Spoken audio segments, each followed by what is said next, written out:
আরে তোরা কি জানিস এখানে রাত 12টার পর ভূত দেখা যায়? আরে কি বললি, আমার তো ভয় করতেছে। আরে আনি তুই আমাকে ভয় দেখাস না। আরে তোরা ভয় পাস না, আমি তো তোদের সাথে মজা করতেছি। আরে ওইদিকে দেখ, কে যেন নদীতে চুল ধুতাছে। তারপরে তো তারা একটু কাছে গিয়ে দেখে এবং সেখানে দেখতে পায় তাদের বান্ধবী। আরে এটা তো আমাদের বান্ধবী মিমি। আরে হোস্টেল থেকে মিনি এখানে কিভাবে আসলো? তাড়াতাড়ি পালা। আরে এই মিমি, তুই তো নদীর পাড়ে ছিলি, এখানে কিভাবে আসলি? আরে কে বলেছে তোদেরকে আমি নদীর পাড়ে ছিলাম? এটা দেখে আনি তো এখানেই অজ্ঞান হয়ে যায়। ও আমাকে দেখে অজ্ঞান হয়ে গেল কেন?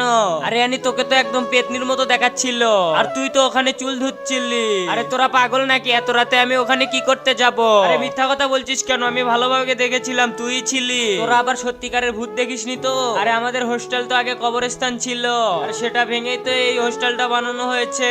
আরে সত্যি কি তাহলে আমরা ভূত দেখেছিলাম? আরে মিনি এত রাতে কোথায় যাচ্ছে?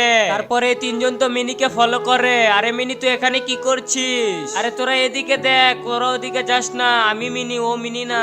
তারপর তিনটা মেয়ের সঙ্গে এমন কিছু হয় তুমি দেখলে বিশ্বাসই করতে পারবে না। তার আগে তুমি মহান আল্লাহকে ভালোবাসলে একটা লাইক একটা সাবস্ক্রাইব করে দাও। আর পার্ট 2 দেখতে চাইলে অবশ্যই কমেন্ট বক্সে পার্ট 2 লেখো।